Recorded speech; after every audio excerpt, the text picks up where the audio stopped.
Recently, we've been seeing a lot of excellent flagship phones being launched. But with the Snapdragon 8 Elite seemingly costing more than its predecessor, these phones, nice as they are, they do cost a pretty penny. So what if you still wanted a close to flagship experience, but didn't want to end up splurging on the 8 Elite? iQOO thinks you should go with this phone, the iQOO Neo 10, and they seem to have made a pretty strong case for this. So in today's video, let's unbox the iQOO Neo 10 and take a detailed look at what iQOO's actually offering here. If this is your first time here, or in case you just can't remember, my name's Ash, you're watching C4E Tech, and let's get started.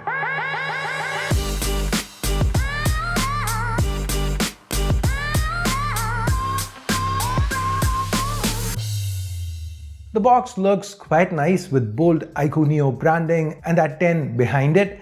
Now this is the 12256 variant, which happens to be the base. Let me go ahead get the plastic wrap off. Once we open up the box, the first thing we see is the phone itself, the iQOO Neo 10. Let me remove it from its protective plastic.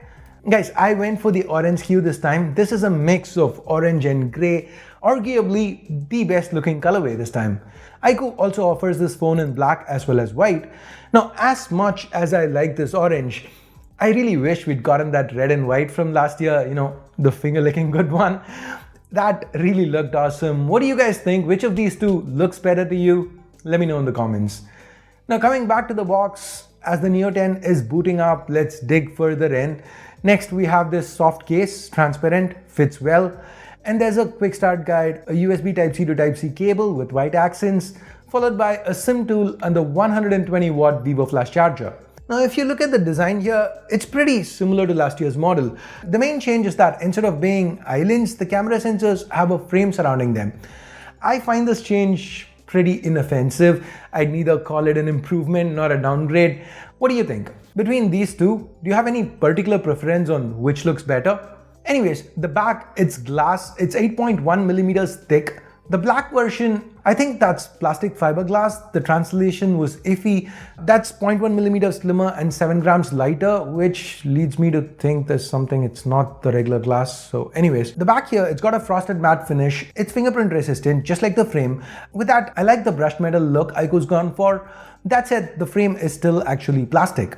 Now note that the Neo 10 has an IR blaster up top, there's support for NFC, the Type-C port is only USB 2.0, and while the official site makes no mention of an IP rating, you can use the screen when your hands are wet and also the fingerprint scanner, since that happens to be ultrasonic.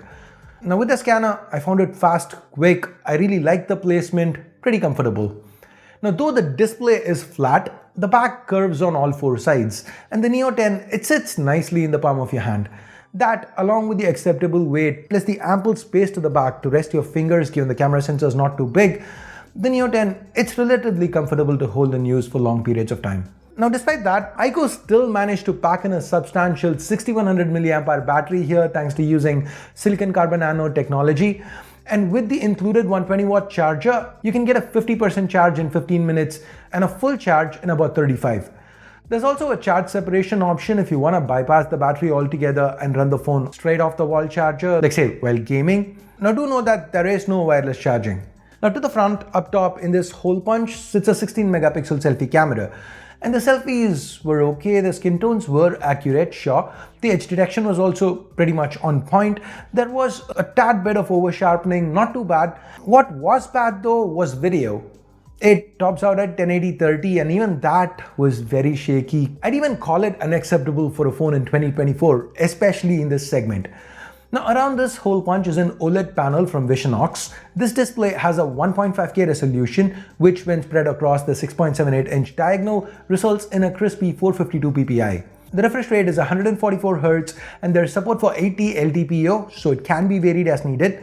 iQOO claims a brightness peak of 4500 nits, but that's for HDR. In my testing, this panel output about 850 nits under manual mode and 1150 nits under auto, so it's pretty good for outdoor use.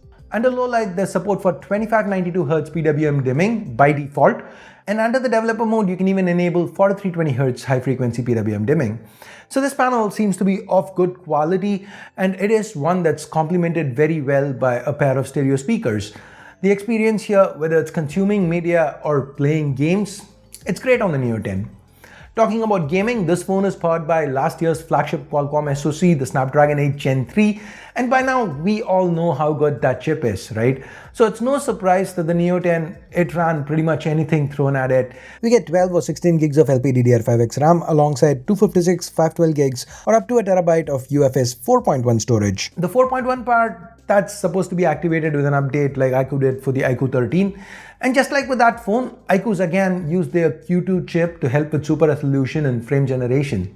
With cooling, they seem to have done a fair job. The Neo 10 dropped about 25% of its peak performance after being pushed for 20 minutes straight, which is something you could call average by 8 Gen 3 standards. The display hit 47 degrees, the back 44. When you compare it to the current 8 Elites, that's not bad. Those phones were just hitting 50 degrees plus so easy. But when you look at the 8 Gen 3s, especially the recent ones, for example, the Honor 300 Pro, that ran at under 40 degrees on the same test. So you can't really call this good either. Now on the software front, we have Origin OS 5 built atop Android 15. And when this phone goes global, it should, like all other iQOO phones, launch with FunTouch OS. With cameras, we have a very simple setup, dual cameras to the back, a primary and an ultra-wide. The primary is Sony's IMX921 paired with an optically stabilized f1.88 lens. It's the same 50 megapixel setup from the iQOO 13 and it performs about the same here. Good detail levels, good colors, above average dynamic range. Even under low light, the highlight control, as you can see, it's been well implemented. The highlights are preserved. The overall results were fine, low on noise with a lot of detail. Very close, almost identical to the results we got with the iQOO 13. The ultra-wide is an 8 megapixel OV08D10. It is an omnivision sensor. There's not really much to talk about it past the fact that it can fit more into the frame. The colors, for example, they were off on many pictures, very hit or miss. And the lens here has fixed focus, so no macro either. With video, the primary can shoot 8K 30, sounds good on paper, but the footage lacks stabilization. I wouldn't really call it usable. 4K 60 is better from a purely quality standpoint, but once again, overall, when you look at it, there's some EIS jitter that renders it not great. Video is what I'd probably call the biggest compromise here on the Neo 10. You're definitely going to be losing out on optics if you want this sweet price tag. Now, before we talk about pricing, there are only two differences between the Neo 10 and the Neo 10 Pro, so let me just talk about that now. Number one, the ultra-wide, instead of this 8 megapixel sensor, the Pro, it gets a 50 megapixel Samsung JN1. Technically it's better, but by how much, I don't really know. The JN1 is a decent ultra-wide camera.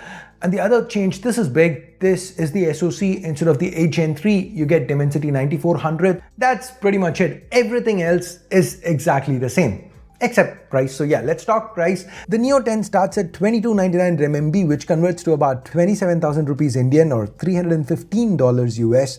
And at that price, the Neo 10 seems like a great deal.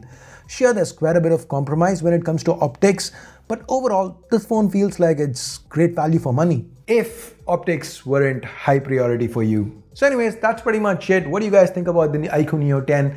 Let me know your thoughts in the comments below. And if you've made it this far, drop this video a like, hit that subscribe button, and I'll catch you the next time. Ash out.